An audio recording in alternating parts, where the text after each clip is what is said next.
In this video, I'm about to show you exactly which Pepsi products you need to stop buying and the ones that are actually worth your money, starting with number 10. Number 10, Pepsi Original, Regular. Alright, let's start here. Pepsi Original, the classic, the one that's been sitting in American refrigerators since 1893. Now look, I'm not here to trash something just because it's old or because everybody drinks it. That's not what this is about. But when you actually sit down and look at what's inside a can of regular Pepsi, it stops feeling so classic real fast. One 12-ounce can of regular Pepsi has 41 grams of sugar. 41! That's more than 10 teaspoons of sugar in a single can. The American Heart Association recommends no more than 36 grams of added sugar per day for men and 25 grams for women. So one can of regular Pepsi wipes out your entire daily sugar allowance before you've even finished lunch. And let me ask you something. Who stops at one can? Nobody. That's the whole point. They know that. They've always known that. PepsiCo reported over $91 billion in net revenue in 2023. $91 billion. They know exactly what sugar does to the body. They've seen the studies. They've paid for some of the studies. And yet the formula hasn't changed in decades. Because why would they change it when you keep buying it? Caramel color is in there too. The same Class 4 caramel coloring that California's Proposition 65 flagged years ago over concerns about a compound called 4-methylamidazole, which forms during the manufacturing process. The FDA said the levels are fine. Consumer advocacy groups disagreed. Independent researchers pushed back. And here we are, still drinking it, because nobody with the power to change it has any financial reason to do so. Regular Pepsi isn't the worst thing on this list. That's why it's at number 10. But it hands you over 40 grams of sugar, artificial coloring, and phosphoric acid and calls it refreshment. If you're drinking this every day, your dentist already knows. Your pancreas definitely knows. It's time you knew too. Number 9, Mountain Dew Baja Blast. Here's the thing about Baja Blast. It started as a Taco Bell exclusive back in 2004, and there was something kind of fun about that. You had to go get it. It felt like a treat. But then PepsiCo bottled it for retail in 2014, put it on every shelf in America, and now people are drinking this neon turquoise liquid like it's just another option in the cooler. It is not just another option. This color is not natural, not even close. Baja Blast gets its shade from FD and C blue number 1 and yellow number 5. Yellow number 5, also called tartrazine, has been studied and debated since the 1970s. The FDA acknowledged since 1980 that it can trigger aspirin sensitivity reactions and allergic responses in certain individuals. Advocacy groups have pushed for clearer labeling for years. The agency has done essentially nothing meaningful about it. The food dye industry spends millions lobbying against restrictions every single year, and so far, it's working out just fine for them. A 20-ounce bottle of Baja Blast has 77 grams of sugar, nearly double what the American Heart Association recommends for an entire day in a single bottle you probably finish before you leave the drive-thru. 71 milligrams of caffeine on top of that. The sugar crash hits a couple hours later, the caffeine wears off around the same time, and suddenly you're reaching for something else. That cycle is not an accident. That cycle is the business model. And this drink is pushed hard toward younger consumers through gaming sponsorships and the Taco Bell tie-in. They know exactly who they're selling to. That's the part that doesn't sit right. Number 8, Lipton Brisk Iced Tea. Most people don't even realize Brisk is a PepsiCo product. It's a joint venture between PepsiCo and Unilever running since the 90s.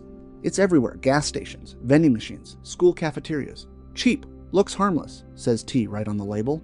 People grab it thinking they're making a smarter choice than soda. They are not. A 23-ounce can of Brisk Lemon Iced Tea has 34 grams of sugar and high fructose corn syrup as the second ingredient. Not tea, not water, high fructose corn syrup. The tea is basically a flavoring agent. A 2015 study published in the journal Obesity found that daily consumption of high fructose corn syrup was significantly associated with higher rates of obesity and metabolic syndrome compared to equivalent amounts of regular sugar, because of how the liver processes fructose differently than glucose. This is not fringe research. PepsiCo has seen it. They just don't care. What really gets me about Brisk is the identity it hides behind. People are genuinely trying to do better. They walk past the soda cooler, they pick up the iced tea, and they feel good about that call. The whole time, they're drinking what is functionally a sugar syrup with brown coloring and tea extract dumped in as an afterthought. That is not a company helping you make healthier choices. That is a company exploiting the fact that you're trying to. Number 7. Starry Lemon Lime. PepsiCo launched Starry in January 2023 as the replacement for Sierra Mist, which had been quietly struggling for years. Sierra Mist got discontinued. Starry came in with bright packaging and a big push targeting younger consumers. New name, new look, same basic problem, except in one specific way, they actually made it worse. Starry removed potassium citrate, which Sierra Mist used as a buffering agent, and switched back to citric acid as the primary acidulant. That sounds like a minor technical detail. It is not. Citric acid in beverages has been linked in dental research to significantly higher enamel erosion rates. A 2007 study in the Journal of Dentistry found that citric acid-based soft drinks produced measurably greater enamel softening than other acid-based drinks in lab testing. So in reformulating this product, PepsiCo made a specific change that is harder on your teeth, and then marketed it as a fresh new start. A 12-ounce can has 36 grams of sugar. For something positioned as a lighter alternative, it delivers essentially the same sugar load as regular Pepsi while being more erosive to your enamel than what it replaced. And those natural flavors on the label? The FDA allows that term as a catch-all for a broad range of compounds without requiring disclosure of what those compounds actually are. You're just supposed to trust the label. After everything we've seen from these companies, I'm not sure how anyone still does. Number 6. Mountain Dew Voltage. Mountain Dew Voltage won a public vote in 2008 through PepsiCo's DEWmocracy campaign, where consumers chose which new flavor joined the permanent Mountain Dew lineup. Sounds democratic. Sounds fun. Except what the public voted for was a drink loaded with Red 40, Blue 1, high fructose corn syrup, and sodium benzoate. Congratulations, America.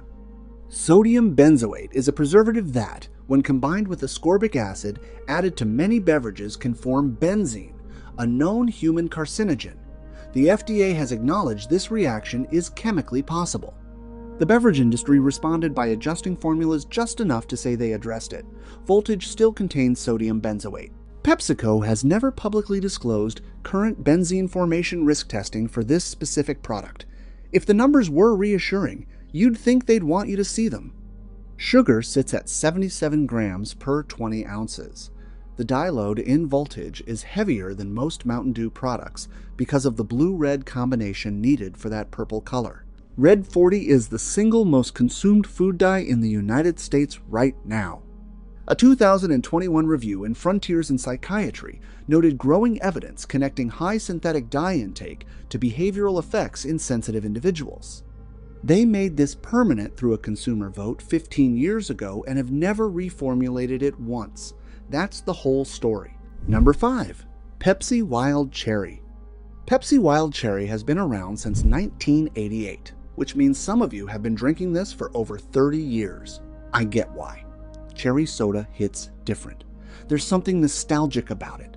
But that nostalgia is built on a chemical approximation the cherry in Wild Cherry is not cherry. It's a blend of artificial flavor compounds built primarily around benzaldehyde, the main chemical used to synthetically replicate cherry taste in processed food and beverages. Your taste buds are being handed a lab recreation of fruit, not fruit. And because the cherry flavor reads sweeter to the brain than plain cola, the reward signal is stronger. Flavor research published in multiple peer-reviewed papers has shown that fruit flavor profiles, combined with high sugar content, produce more intense hedonic responses than plain cola, meaning your brain pushes you toward another serving faster. You don't just enjoy Wild Cherry, you're engineered to want more of it. Wild Cherry contains Red 40. A 12-ounce can carries 38 grams of sugar, slightly higher than original Pepsi, delivered through an artificial flavor system specifically designed to make you reach for another before the first is finished. 30-plus years of that formula in American households. 30-plus years of PepsiCo understanding exactly what they built. not one reformulation to show for it. Number 4. Mountain Dew Code Red.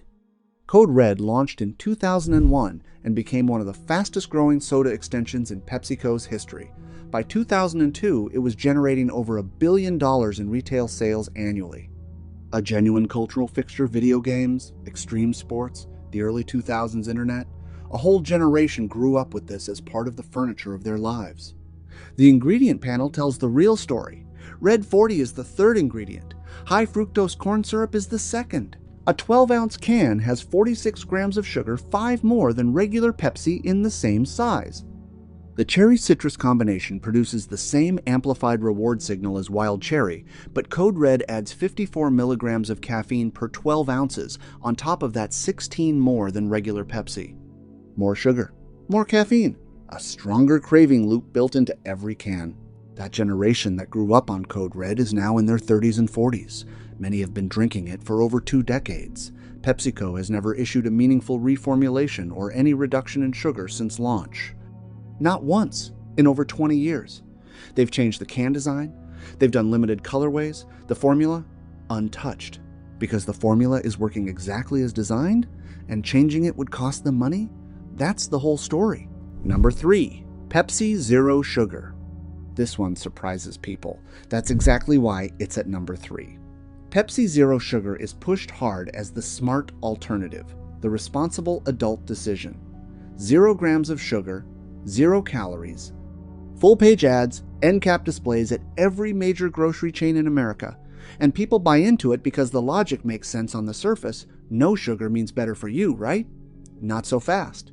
Pepsi Zero Sugar uses aspartame and acesulfame potassium together.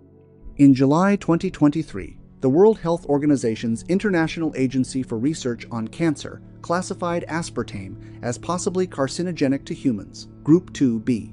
The FDA pushed back on the framing. But here's the thing: the FDA doesn't have to live with the consequences. You do. A 2022 study published in the journal Cell by researchers at George Washington University found that acesulfame potassium consumption altered gut microbiome composition in ways that may affect immune function and DNA stability. That was published in Cell, one of the most respected scientific publications in the world, not a fringe blog. Here's what really tells you everything. In 2015, under consumer pressure, PepsiCo reformulated away from aspartame and switched to sucralose. Sales dropped. So in 2016, they switched the aspartame back in. They admitted through their own actions that aspartame is a legitimate concern, and then put it right back, because the product sold better with it. Their sales data overruled your health. That is not a company that has your back. That is a company that has their margins. Number 2, Mountain Dew Original. Mountain Dew is in a category entirely of its own. There is no other mainstream soda sold at this scale in the United States that packs this combination of sugar, caffeine, artificial color, and acidity into a single product and markets it this aggressively.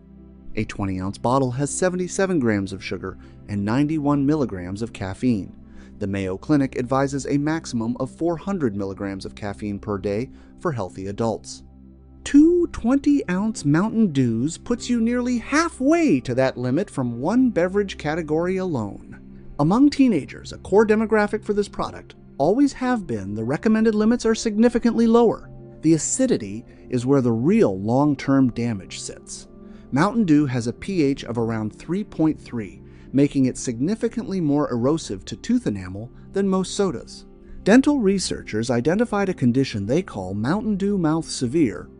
Accelerated dental erosion documented most extensively in rural American communities where access to dental care is limited and consumption runs high.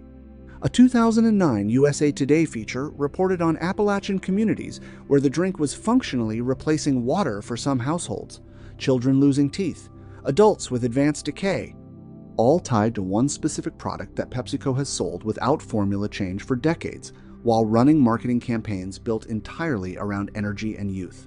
They know. They have always known. They just don't pay the dental bills. Number 1, Pepsi Mango.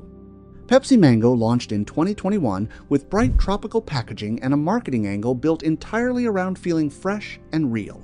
It was a direct response to the consumer shift toward natural and fruit-forward beverages happening across the drinks market.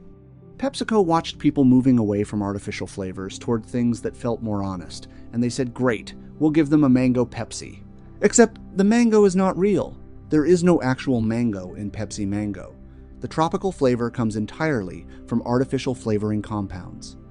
The color comes from yellow 5, the same dye the FDA acknowledged in 1980, carries risks for certain individuals, and has still never required a warning label for a 12-ounce can has 44 grams of sugar, more than original Pepsi and more than wild cherry, phosphoric acid. Caramel color, class 4. The same artificial formula underneath a completely different story on the outside. What makes Pepsi Mango number 1 is that it was designed specifically to fool people who were trying to make better choices. The entire brand position was built on the idea that this was something fresher, something different, something that belonged in the same conversation as real fruit drinks. The gap between what this product looks like on the shelf and what it actually contains is wider than almost anything else in PepsiCo's lineup. Using consumer health consciousness as a selling tool while delivering the same formula underneath is as cynical as it gets. That's why it's number 1. Now look, I said this isn't all bad news, and I meant it. Not everything PepsiCo makes deserves to be left on the shelf. Here are 5 worth picking up, and I'll tell you exactly why, with real reasons, not just because the label looks cleaner than the others. Number 5. Propel Zero Sugar Electrolyte Water. Here's something I genuinely did not expect to say about a PepsiCo product. This one actually does what it says on the label and nothing more.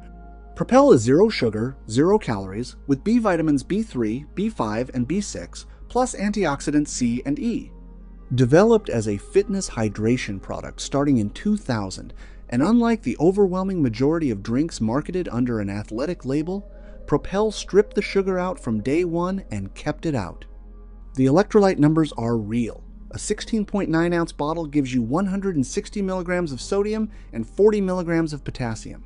Those are numbers that actually matter for hydration, not trace amounts thrown in so the label can say the word electrolytes. For anyone doing yard work on a hot afternoon, going for a walk, or just trying to get through the day without loading up on sugar every time they reach for a drink, Propel is a legitimate option.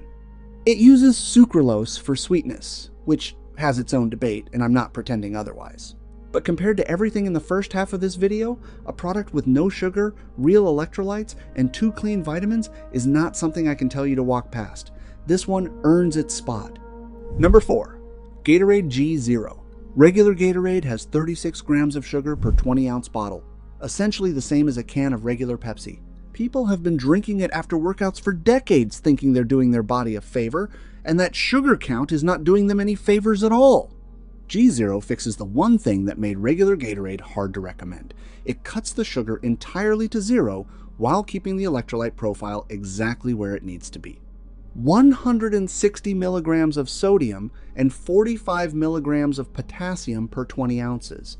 That's the part that actually matters for rehydration, and G0 keeps it. The sports drink market in the US is worth over $22 billion annually. Most of what fills those coolers is sugar water with a sports logo and a pinch of sodium. G0 separates the functional ingredient electrolytes from the unnecessary 1 sugar and keeps what works.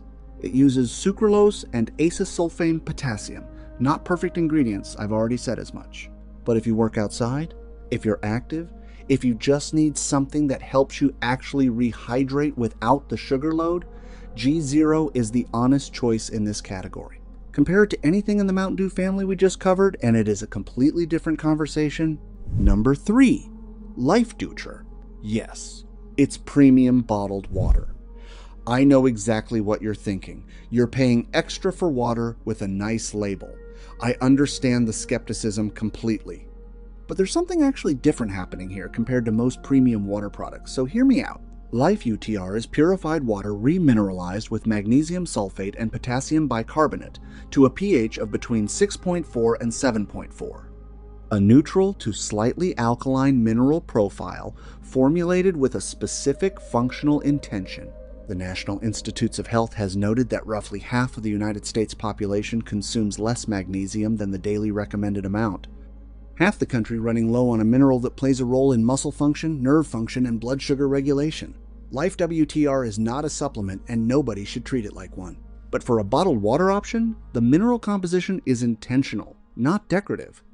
No sugar, no sweeteners, no artificial flavoring, no phosphoric acid. After everything on this list, water formulated with some actual thought is worth acknowledging.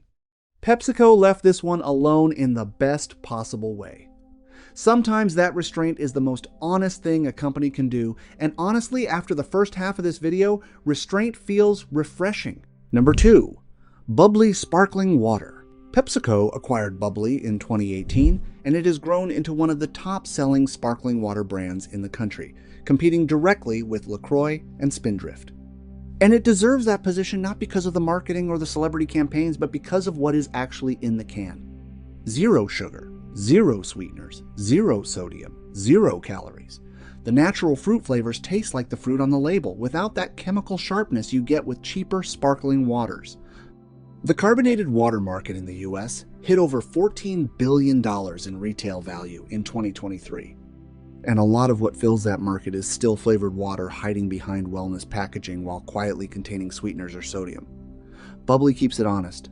The ingredient list is carbonated water and natural flavor. 2 ingredients. That is it. After spending the first half of this video talking about benzene precursors, WHO carcinogen classifications, and 44-gram sugar counts, reading a 2-ingredient label feels like finding an honest person in a room full of salesmen. Bubbly earns number 2 without any argument from me. Number 1. Pepsi Nitro Draft Cola. Pepsi Nitro launched in March 2022, and I want to be upfront before I explain why. It's number 1, this is not a health product. 44 grams of sugar per 13.65 ounce can. Nobody should drink this daily and think they're doing themselves a favor. That is not why it's here. It's here because it represents something genuinely rare in a company the size of PepsiCo, actual innovation from real engineering rather than a marketing meeting. Pepsi Nitro is nitrogen-infused cola, not carbonated with carbon dioxide like every other soda. Nitrogen creates smaller, finer bubbles than CO2, fundamentally changing the texture and giving it a creamier, smoother mouthfeel you notice immediately. More importantly, because nitrogen does not dissolve into liquid the way CO2 does, the acidity is significantly lower. That means less phosphoric acid sharpness and less enamel-stripping bite than regular Pepsi delivers with every sip. The science behind nitrogen infusion reducing perceived acidity is real and documented. This is not a gimmick. PepsiCo's food scientists actually did the work here, changing how the product is fundamentally made rather than adding a new flavor to an unchanged formula and calling it innovation. In a company that has spent decades running the same formulas through new cans with new names, that is genuinely worth something. For an occasional treat? For someone who still wants that cola experience without the full-force acid hit of a standard Pepsi, Nitro is the most thoughtful product in their entire lineup. It earned number 1